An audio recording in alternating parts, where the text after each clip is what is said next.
Welcome to the Regenerative Culture Podcast. Once again, another session with one of the most important topics of the world, governance, but this time, regenerative governance.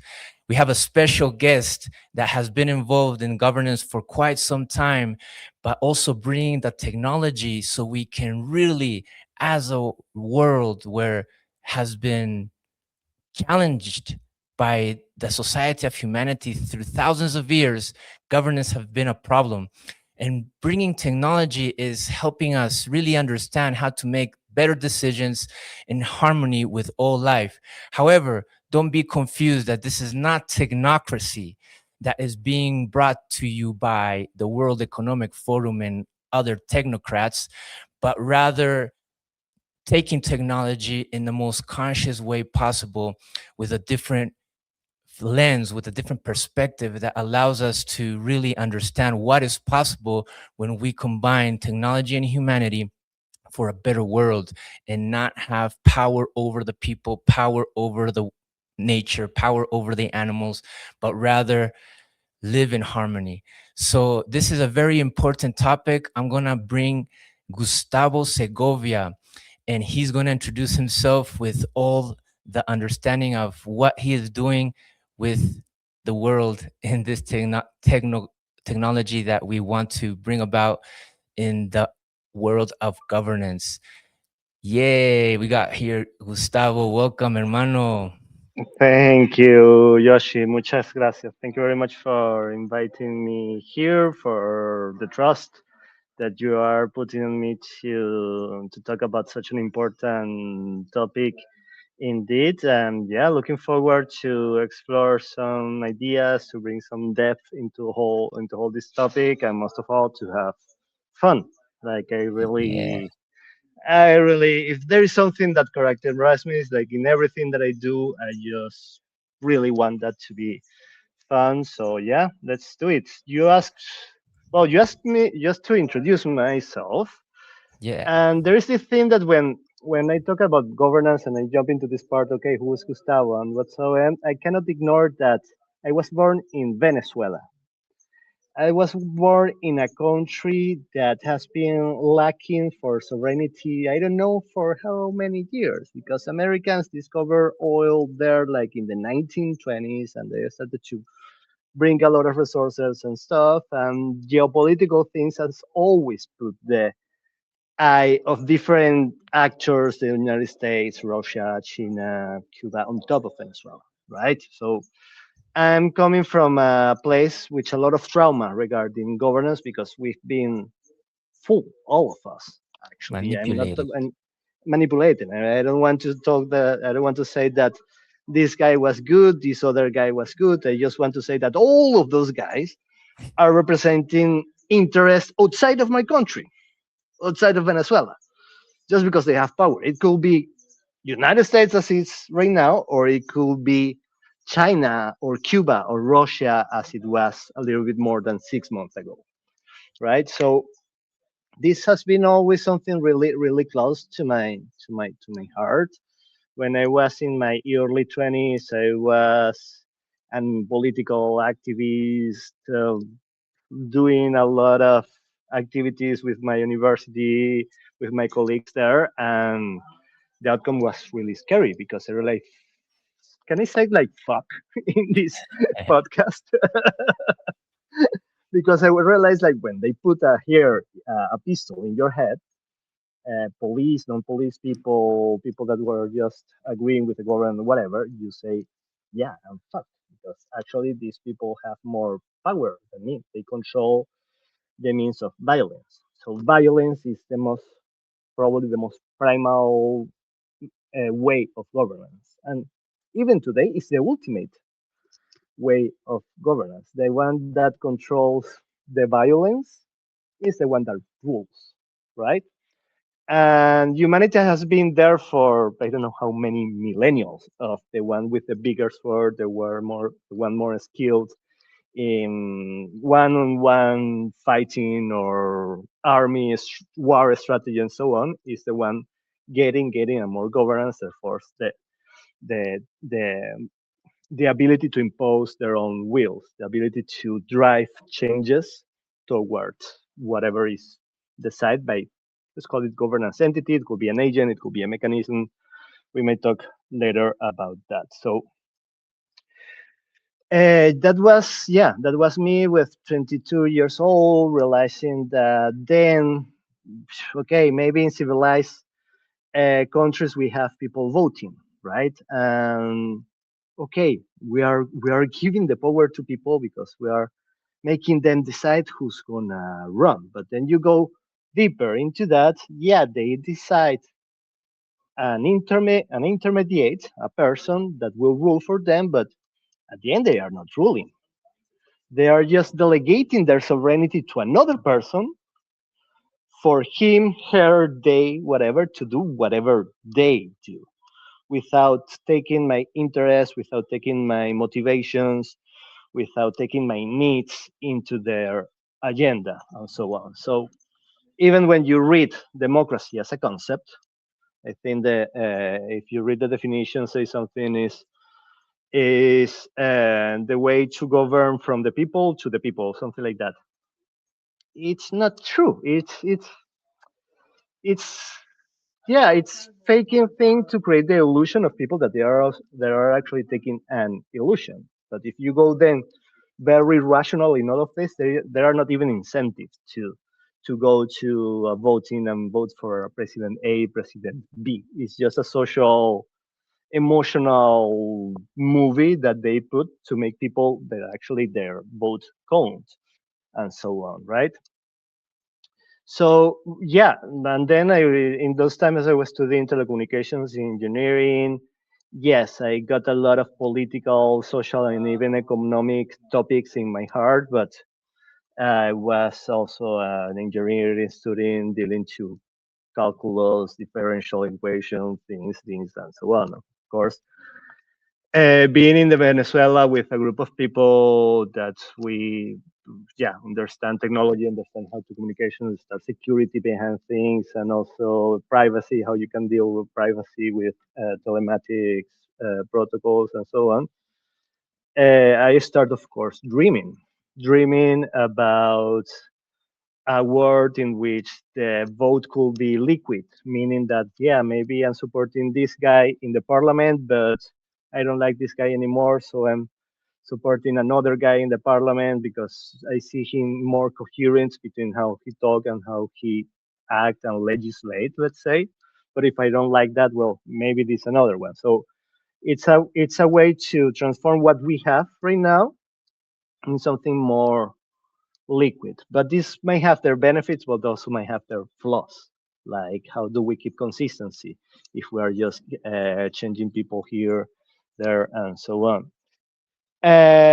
Or why not more direct um, um, mechanisms for participation? Instead of having these people in the middle, let's just create more transparency. Let's just create ways in which we can certify that people with the right to vote in a certain areas can actually, yeah, inform about the decision and then take inform themselves about the proposal and then take a proper decision towards that. But that's also is a lot of room for demagogy and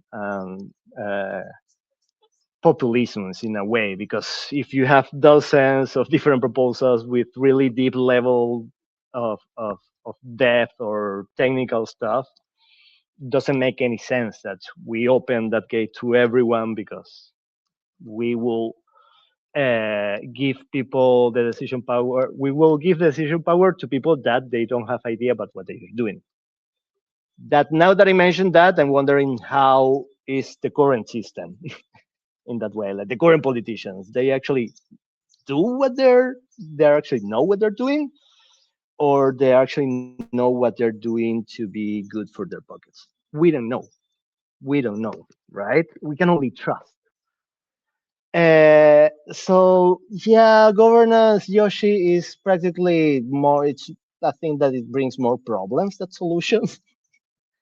And just to speak a little bit, I mean, I've been speaking here less than 5 minutes, and I'm just bringing like a lot of problems. So this all.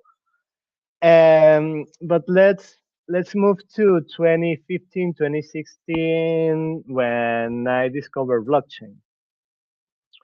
Blockchain for me was a new breath, a new breeze that was coming and to offer a new opportunity for humanity to coordinate in a different way. Absolutely. First, it's giving us secure voting. It's giving us the security that we need. That when I say A, will be read A in the other side. Also coming from a country in which there were like a lot of proof that they manipulated the results of the elections, because when people are voting, one thing is what people vote, and another thing is uh, the one who counts the votes, because they can just prove the power is not on the people voting, the power is actually in the people counting the votes. So yeah, the thing is like there has been so many single point of failure in the governance supply chain in a way that when blockchain arrived, I was, at least personally, was like, okay, this will mean a totally different way to organize different organizations, companies, regions, towns, maybe states, or maybe even countries. No, and I realized back then that okay, there is the technology. Yeah, back then there were some things that the technology needs to improve because, for example, blockchain is not that good as in privacy or authenticating a real human being. When I say a real human being, is how to differentiate myself from a bot, or how to differentiate an account to make sure that behind each of these accounts there is one single human being and not one individual with putting many accounts just to increase my voting power. So there are things at the edge of the blockchain that technology is getting better. It's for sure better today than what it was 10 years ago when all this thought revolution started. So technology is stopping to become a problem, and still the main problem in governance is culture, is people to understand the problems of their governance, to make people actually care about their society, about their even their companies where they're working, about their country, to make people informed, understand the different aspects of the different proposals that are there and so on. If we actually want people to do that, like depending on governance, you will see like actually we don't need everyone to be participated. Let's just assure that we have a group of expertise that are included in the governance mechanism itself. And I want to speak about mechanisms and not about voting, because from at least from my imaginary world that I've been navigating for so many years with so many people, uh, we really need to unlearn a lot of what we thought about governance. That we need a president, that we need a CEO, that we need a parliament, and so on, because in many cases we won't need that. In other cases, we will. Okay, and the mechanism should adapt to the culture, the needs, and the motivations of the group that is actually governing something. It's not the other way around. Okay, in today's society, it seems like well, the French invented the new. I mean, the French didn't invent the democracy. I don't think neither the Greeks. But after a huge period of royalties, the French started to democratize this all and so ever. Then that didn't work. Then another dictator came, Napoleon, and so on. But that was like the ignition point of the democracy that we live today in the world, right? where we have parliament, where we have votings and so on. And it seems like the same mechanism is working for every country around. The theory that I have is that those systems are very valid for a very small group of people to keep power, to keep the power itself. You see that in the United States, that they only have two political countries. You see that also in Spain, where they had two, but now they have four. But still, the news they are telling you these are just the same people all over again. When being a politician is a career, and it's a career just for being in the middle to take decisions for people that you don't even know, right? So yeah, yeah, this is a lot of how I see the world where we are coming from. And before moving forward, I don't know, Yoshi, like I feel that I've been monopolizing the chair here, and I want to listen to you as well. Sorry about.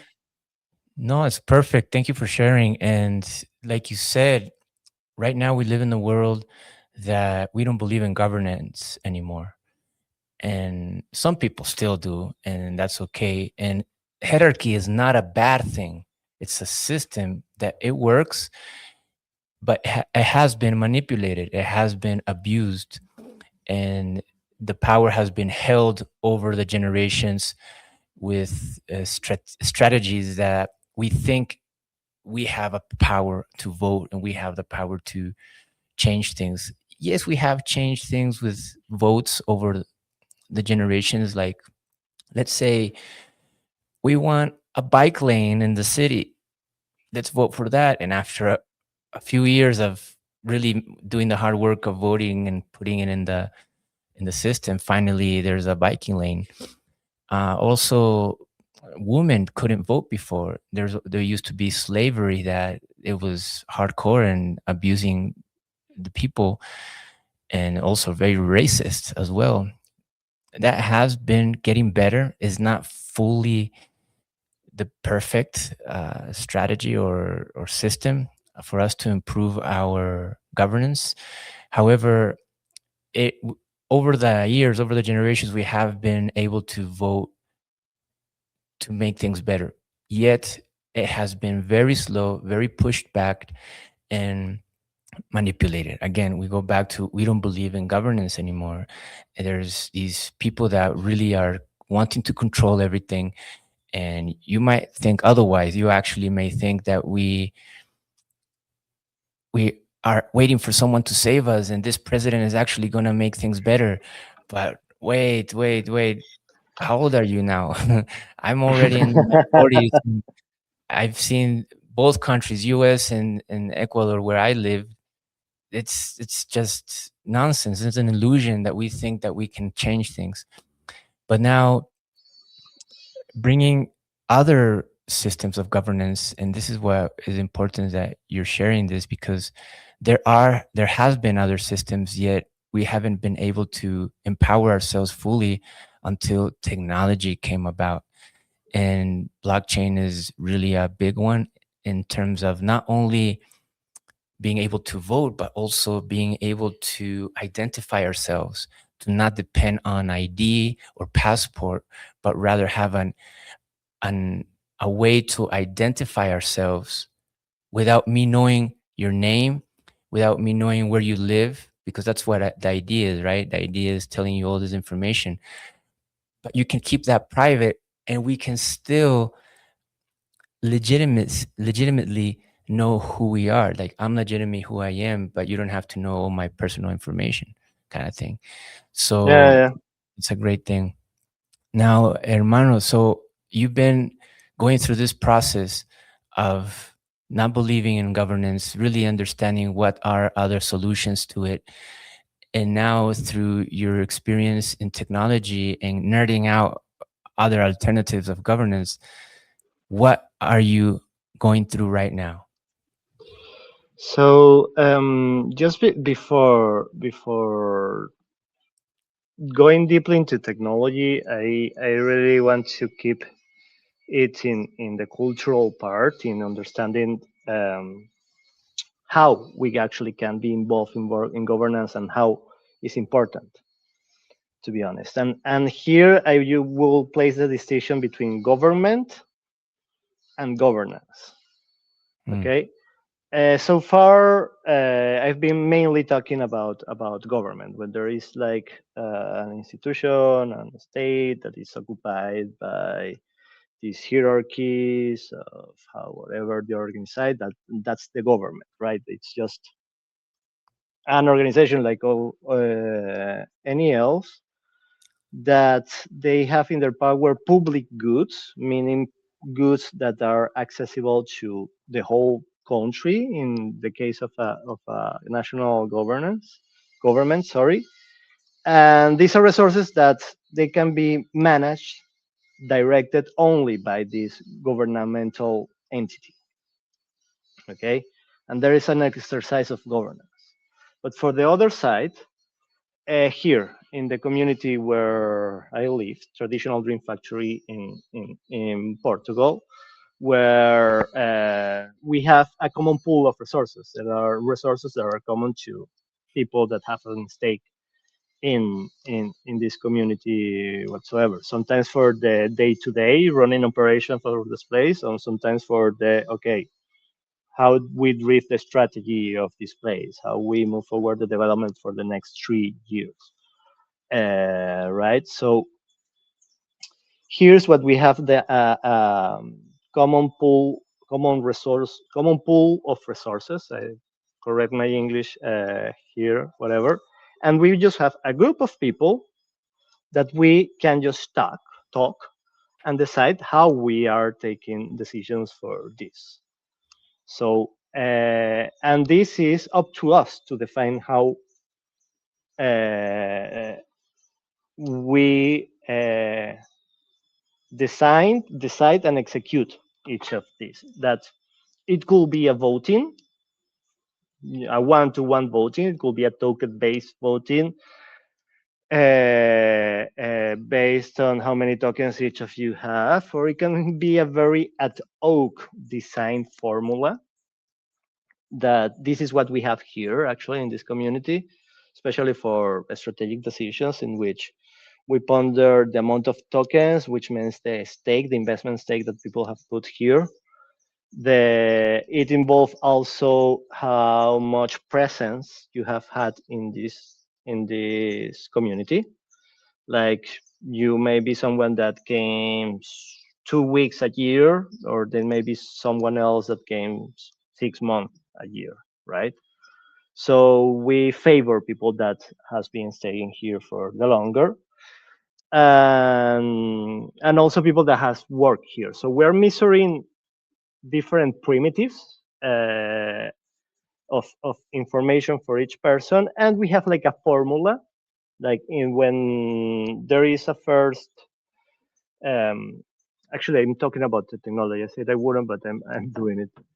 But there is this formula that when there is a votation, everyone just say this or that, and there is a protocol running in the background that says, okay, Gustavo has X point of this, Y point of this, C point of this. Look, this is the formula. Let's aggregate this all and let's put it there in the common vote. And based on the aggregations of all those intentions, we will say, okay, we will build the pool, or no, we won't build the pool this year.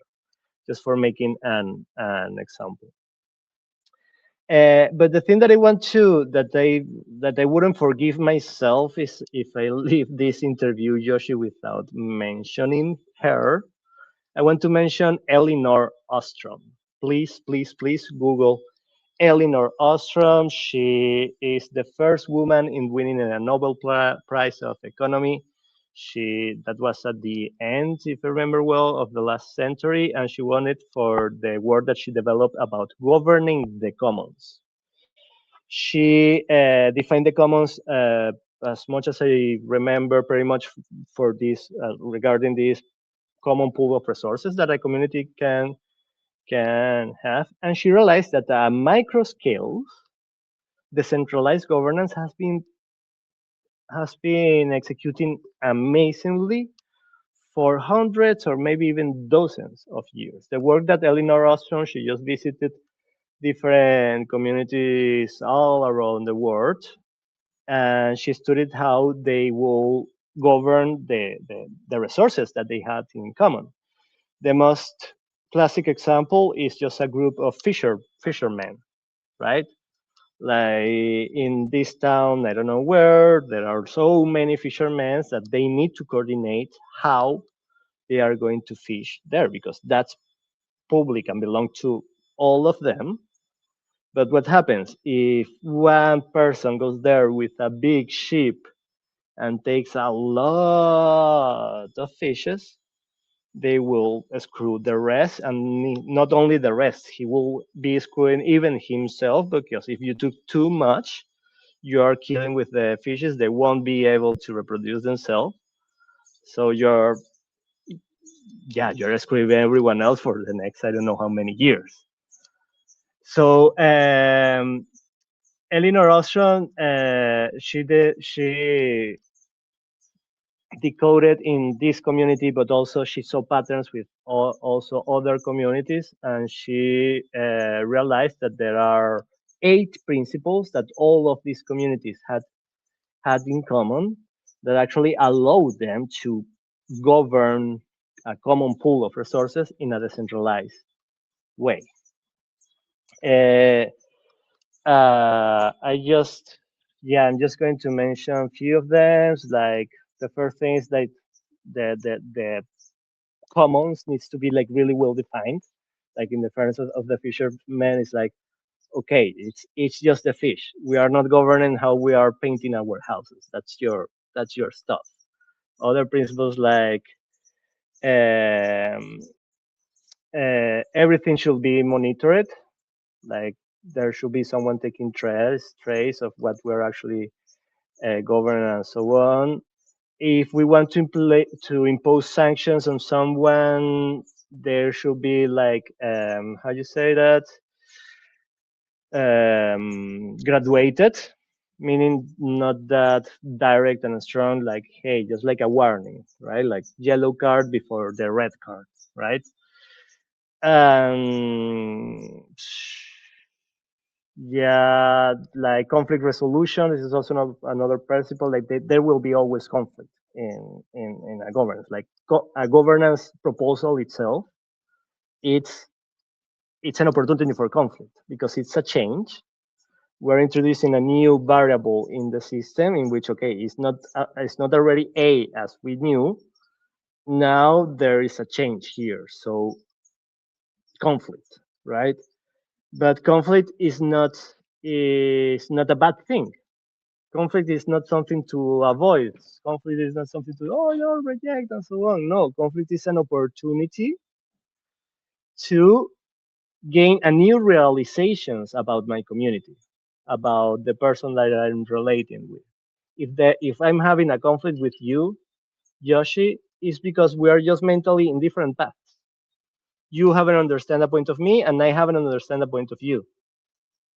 So conflict is an invitation to okay, let's calm down, let's revise better what is happening, what I'm not understanding from you, what you are not understanding from me, and realize that if you are saying A and I'm saying B, the most probable thing is like there will be a C thing that will satisfy both of us.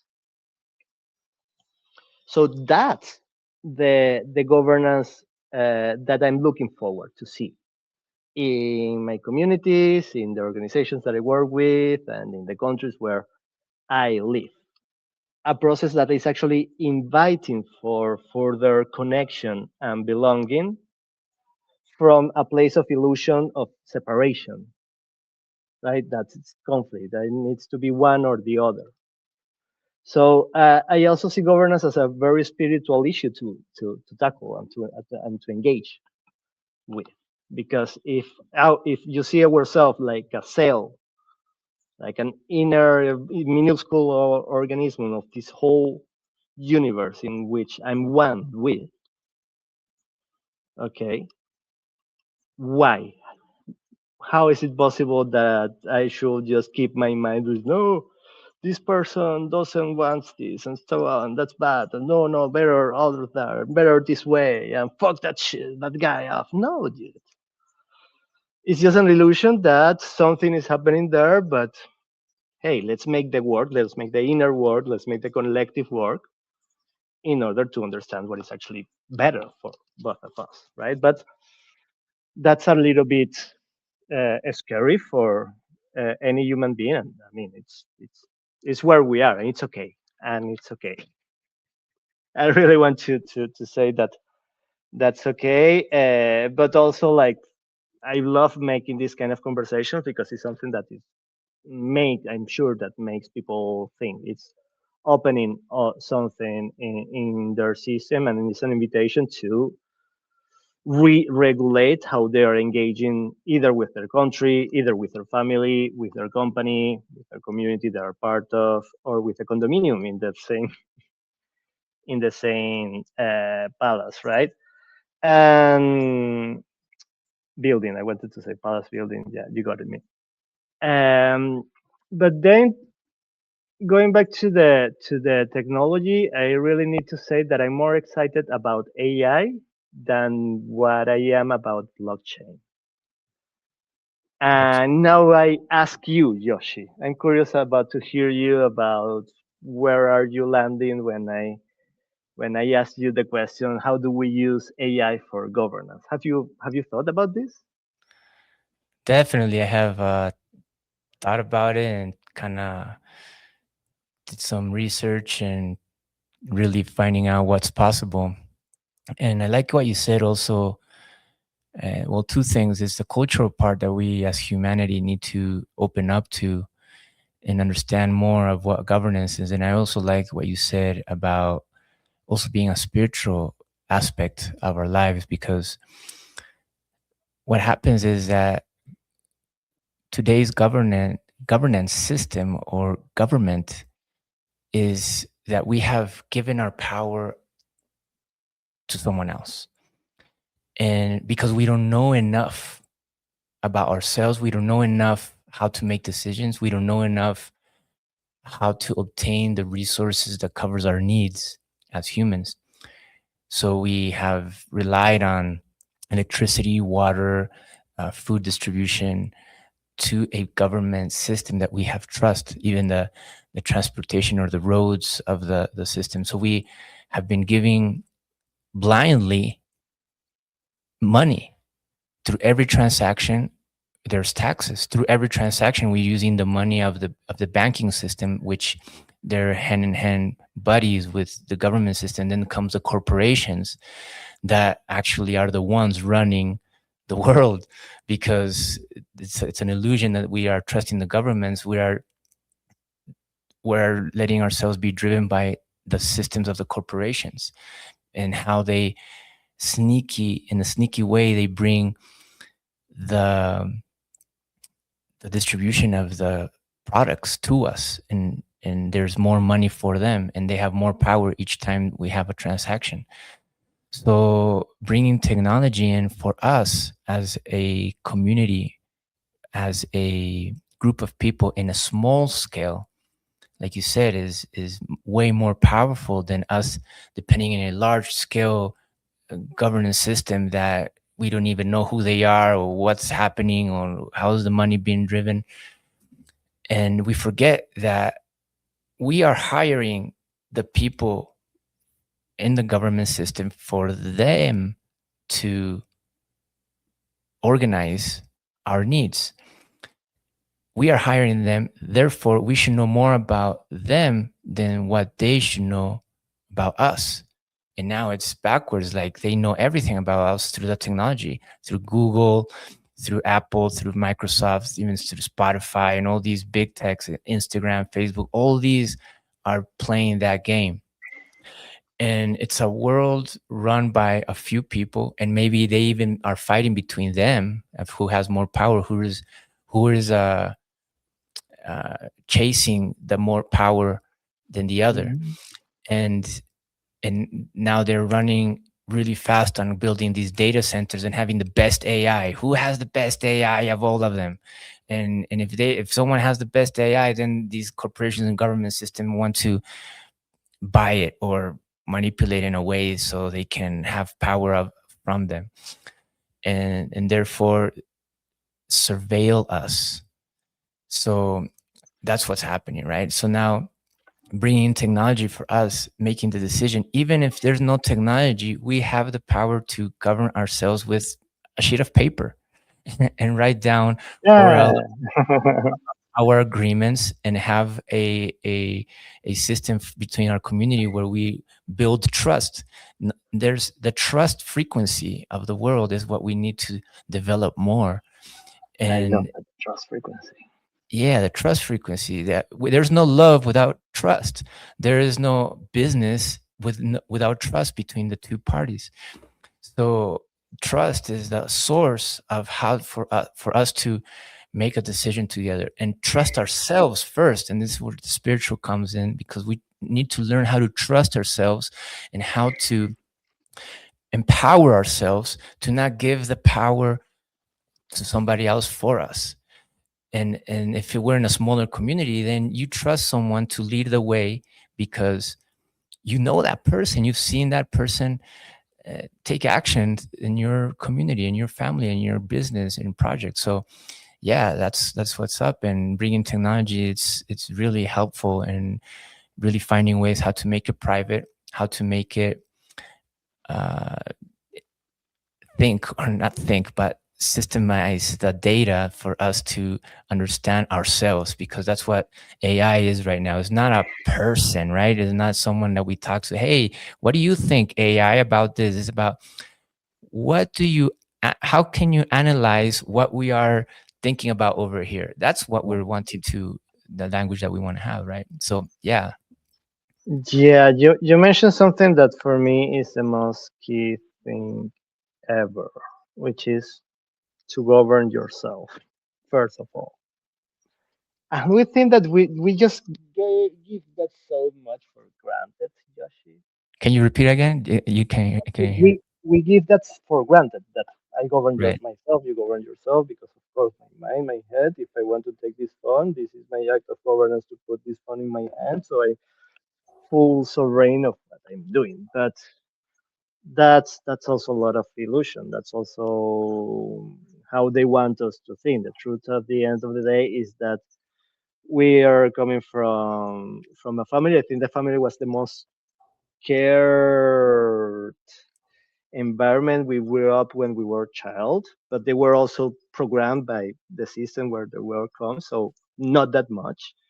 But then they put us in a school 8 days, 8 hours a day, 5 days in a week for 11 years, for then from this school to this other, and then university, poo, and then the same thing, and then poo, and this is an indoctrination thing. Like people have been programming us how to function, how to operate in society, how to think, the social construct, the social norms, what is even expected. Like, yeah, I cannot say fuck in an interview, but maybe I can. I actually did that check. Like, okay, yeah, let's do it. Let's make it fun. Sorry if someone is there offended because I'm saying that word. It's not my intention at all. I'm just saying it because it's natural for me. We're coming from different cultures and so on and so ever. So I'm seeing myself exercising my governance in not only into, hey, I'm saying this word, but also from my awareness that there might be indeed people that might come offended, right? So it's also kind of a risk assessment in a way. And this is a small detail, but and this is related to something that's just very personal. It's just Gustavo talking in an interview.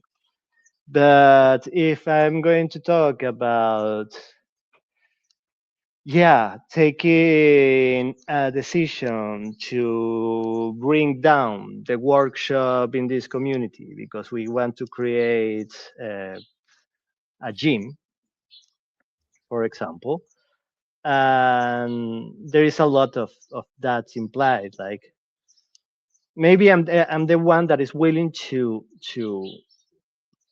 change that, but there is something like, dude, like this workshop is important. They have a lot of context about how it's functioning, its function for this community.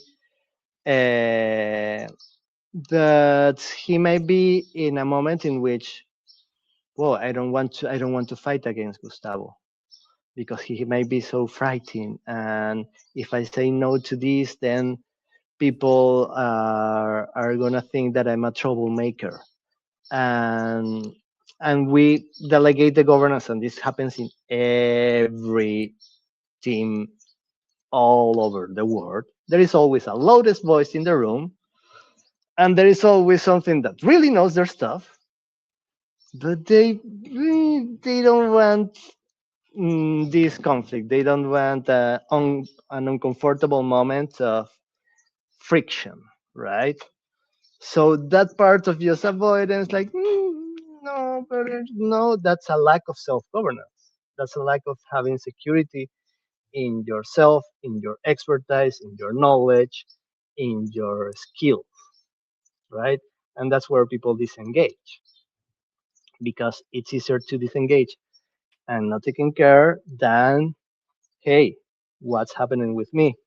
Why am this insecure? Why am afraid that people are going to say what about me? So it's an inner psychological thing that people don't do because they just always go for the easiest path, even if they don't realize that, right? So, and when I realized all of this, working with many DAOs, we haven't talked about DAOs neither here. I don't think we will have time. Uh, DAOs for me was a transition. Like, okay, because I was coming from, whoa, governance can be so different only if we had the technology. Now we have the technology, and governance is not different. So I'm like, okay, it's not about the technology, it's actually about the human. Now we actually have the technology, now the potential there exists. Because you say before, we could be governing ourselves just with pieces of papers and so on, even economically. We haven't talked about the governance when between Coca-Cola and Pepsi. When I put $2 to Coca-Cola, I'm governing 5 or 2 Coca-Cola instead of Pepsi. But that's another super deep topic that we won't have time to speak about here. But everything could be done just with human agreements that you can sign in a piece of paper. What blockchain and AI is doing is just allowing this governance to be scalable worldwide. Okay, and even if my agreements in my micro community are only in scope for this place, this community is also part of a region, of a town, of other stuff where there are also different agreements, economical or not, to take place into it. So these integrations of this all blockchain is something that helps a lot. So coming back to what I was talking about, the governance of the commons from Elinor Ostrom, she realized like, okay, this is possible, but only at the micro scale. She was like, there is this Dunbar number. Dunbar number, if I remember well, is 150 and means the amount of people that a single person will be able to remember or to have some kind of social relationship with. She realized like this kind of governance is limited to this amount of people, 120, 180, 200. Like when you are talking about a country with millions of people, hey, this is not applicable, Eleanor. I'm sorry. Or was not applicable in the 1999 when she got this Nobel Prize. Now we have blockchain. Now we have a way to bring more security, more certifications for every action and every agreement that people have. We can integrate these agreements with other agreements of other communities, making a fractal architecture so we can start governing bottom up instead of top down as we are used to.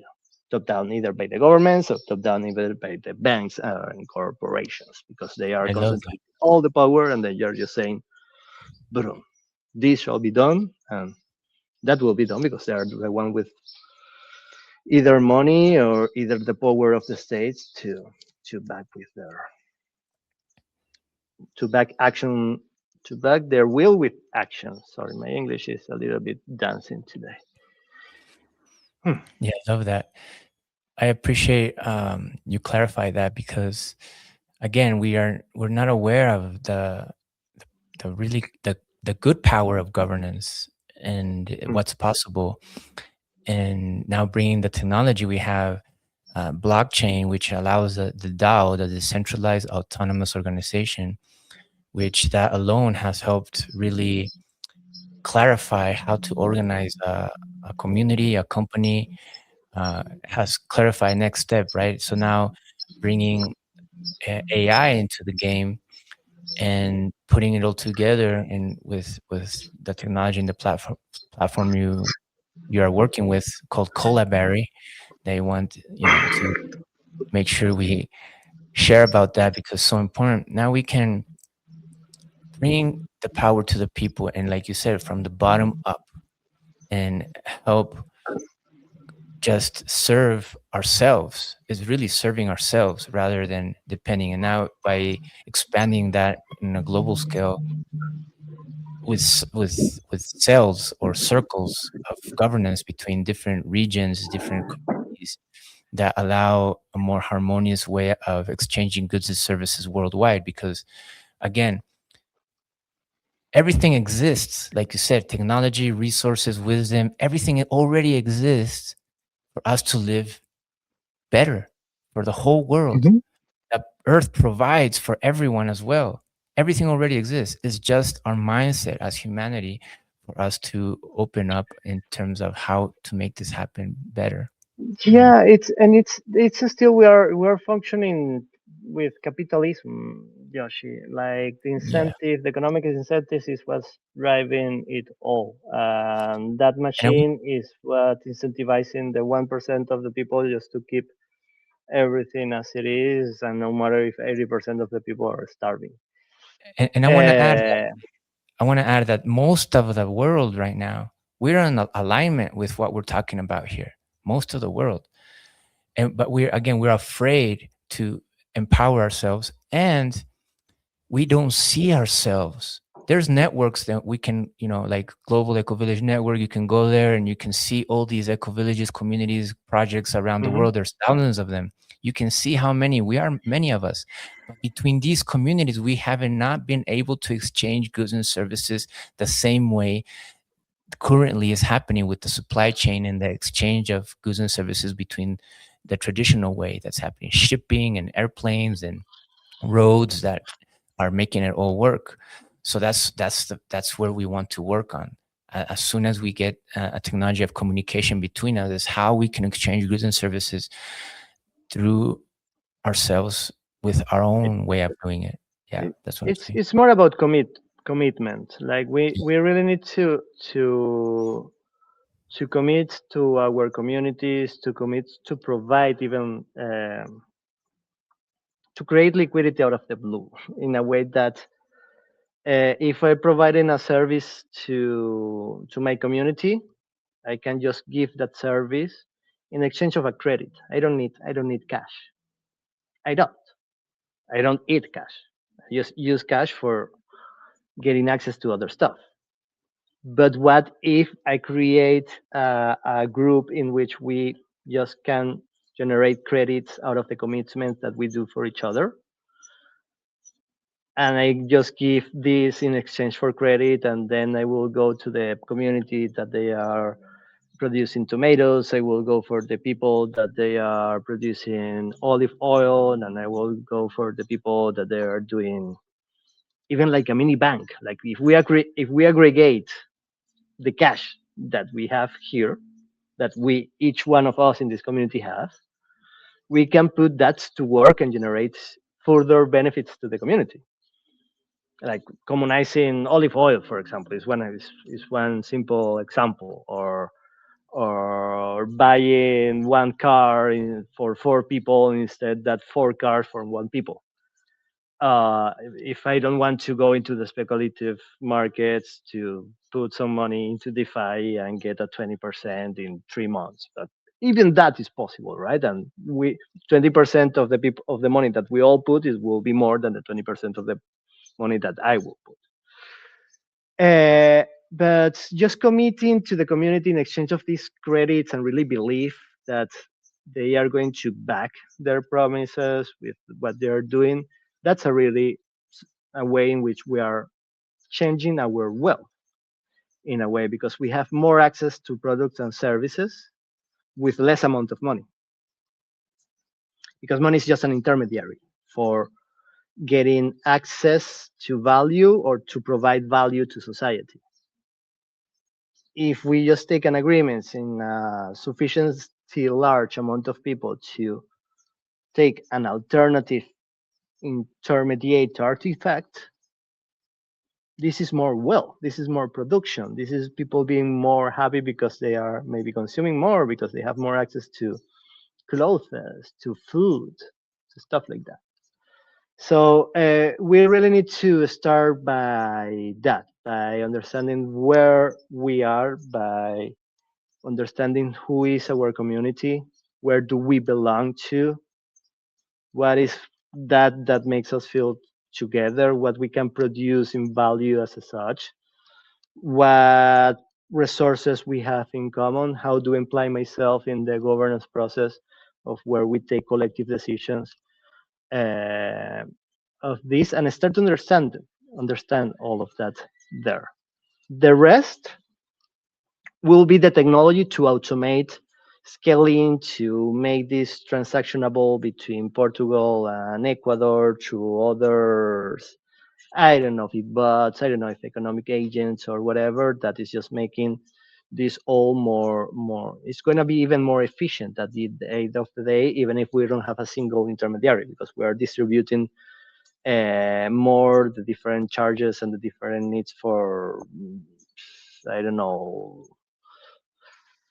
I don't know, liquidity or resources that are around. But it will be a way just to distribute it all, to lose it all, to allow for them, the rest of the world to have more access in a way that the rest of the world will also allow me to have more access to stuff. And I think I went super conceptual, super abstract in this last bit, and I'm very sorry, but yeah, this is how it came.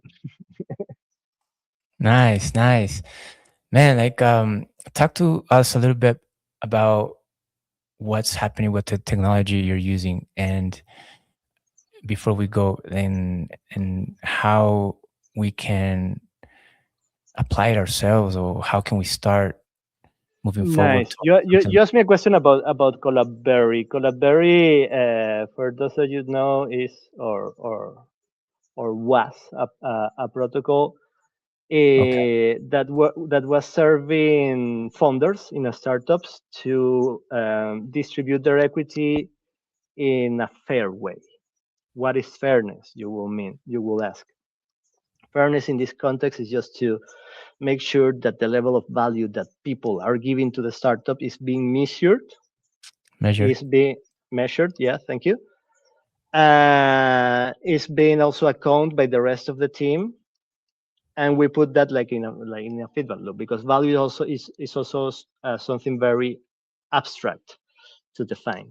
Like what is the value that Gustavo is bringing to the startup out of my sweat and the expertise that I put. Like how do I put a number with that? You have market prices, but yeah, you also have performance, right? Like I can make a promise that I will going to deliver a lot of value, but at the end of the day, it's like, or maybe I over deliver.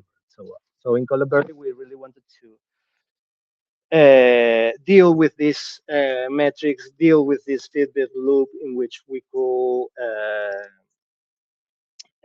give and like a performance assessment of people and get their percentage in the company as a reflection of that. And if you've been following these last 2 minutes, I've been explaining this, you will realize that this is actually very complex. And it's actually something that is very different from the way in which companies work. So that was our big failure. We didn't reach our product market fit, so we stopped development. Uh, and the reason that I give to that is basically this cultural gap between where people building companies are and the vision that we had in Collabberry. But there was also another thing that I noticed while I was leading this project, is that there is also a lot of friction in people to take agreements on how to split their companies, and they use there is a lot of tacit governance. There are people that can take advantage of a 50-50 split, for example, or a 30-30, 33-33, in order, yeah, this is the way things and so on. And then I retreat and I don't work, but I have 50% of the company. But what I realized was that, at least in the form that we were putting the agreements, like, hey, how much do you value? How much will you deliver, and so on, and establish certain metrics and certain parameters there. People, they didn't know how to agree. So Collabberry works only when there was a centralized leader that was speaking that out loud. You are gonna take this. It's okay? Yes. Cool. You are gonna take that. It's okay? No. Okay. Why not? It's okay. This is okay? Yes. It's okay. Bam. So it was like a multi-point conversation in which it was actually easy to take agreements. But having a multi-point agreement conversation was like completely chaos back then. So one thing that I'm experimenting right now is actually to use AI to lead this conversation, to aggregate the inputs of them all, and to prompt people back on, hey, Gustavo is asking this for this, and this. Do you think is all right? And handle this negotiation between the opinions and numbers that each of the people wants. This is where I really believe governance should head in the future, in having AI as an aggregation and negotiation mechanisms that brings together all the different beliefs, all the different assumptions, all the different inputs from people. And it's not only to aggregate, it's also capable to go back to the user and reflect back what the AI is hearing from the group. Like, hey, I think you have a point here.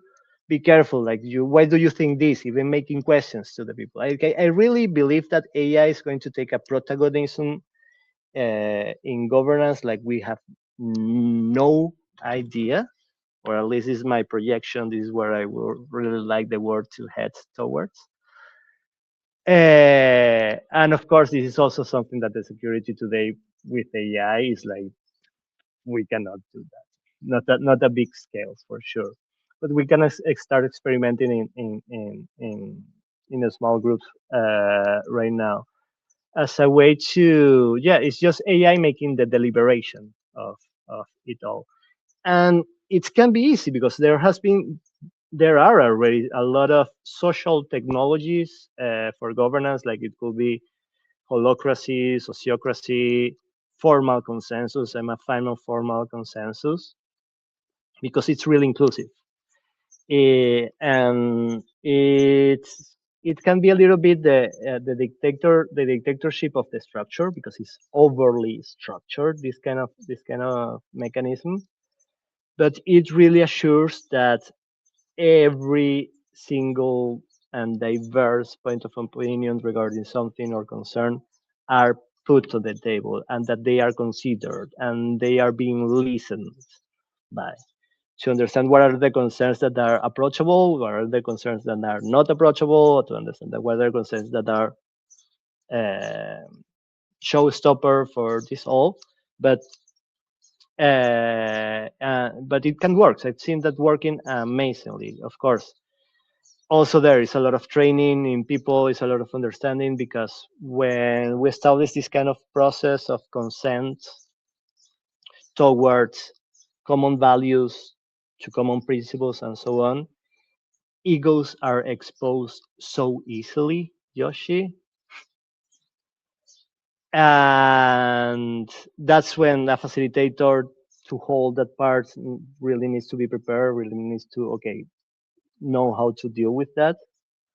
But in groups where this is already the way of doing, you see how people have changed themselves because they know how to put, especially in governance, they know how to put their own community before their own egos, before their own personal needs, fears, or whatever is coming there.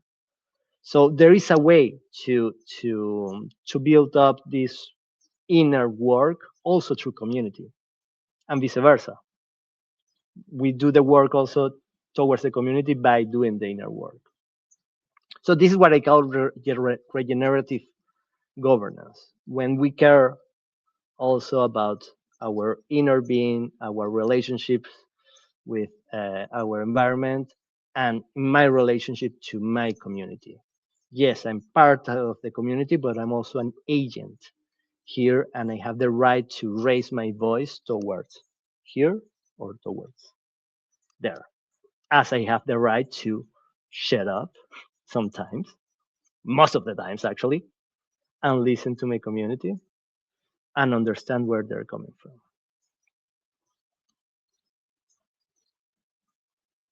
Beautiful, man. Beautiful. Thank you for sharing. Yeah.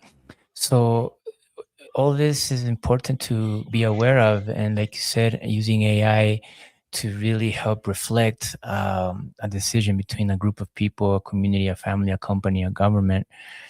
And that's good to see where we can head toward. And just this reflection that I have, that we can even close with this, we can have a part 2 of our conversation next time.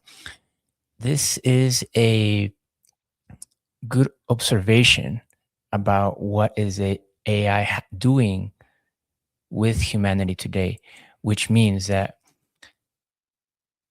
we, just like we have given the power to a government system, it's happening the same way we're giving power to AI to make decisions for us. Even if you're not a community, we feel that if you're not empowered with your guts and your heart and your mind,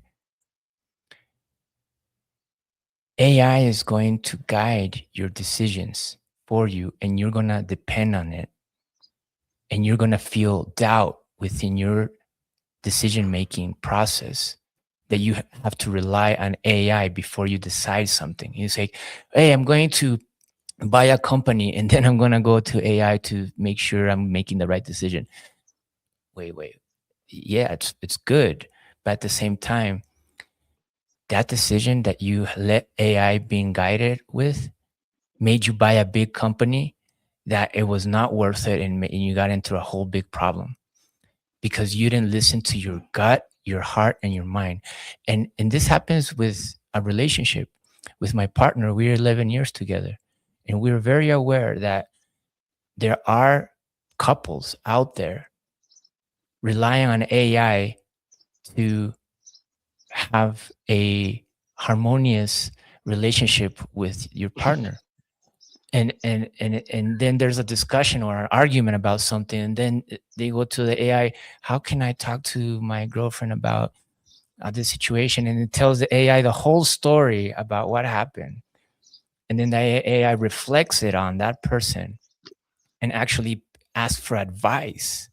So then you get excited. It's like, I'm gonna start training this AI to be a psychology therapist, and also gonna train this AI to be a business a CEO, and train it to be a political leader, and also train it to be a legal lawyer advisor or whatever. So you have this AI that you train it for all this background to help you make decisions.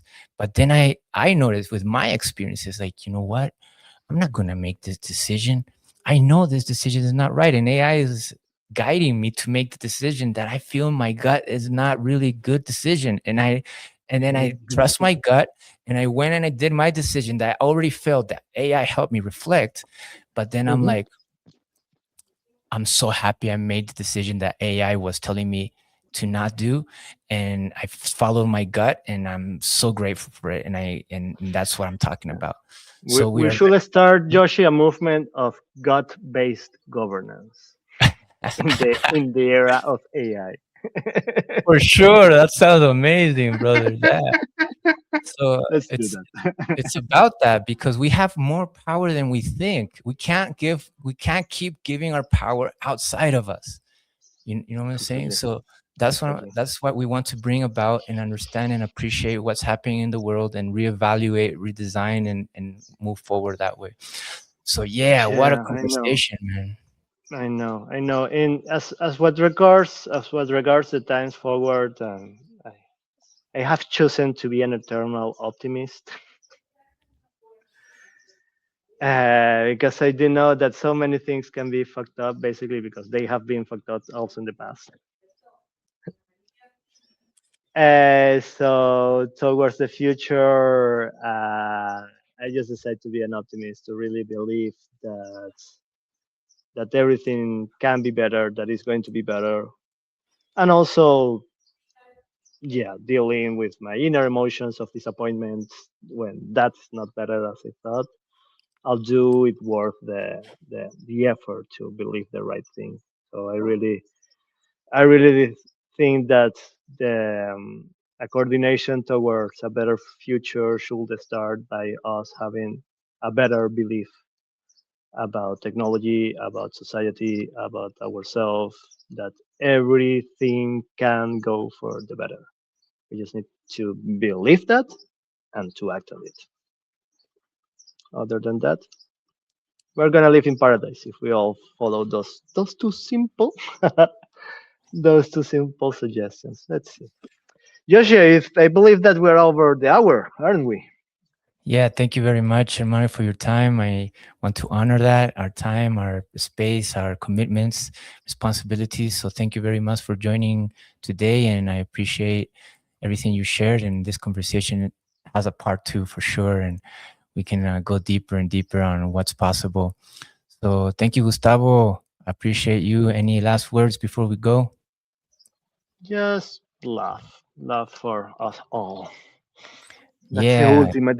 Let's make love the ultimate form of governance. That's it.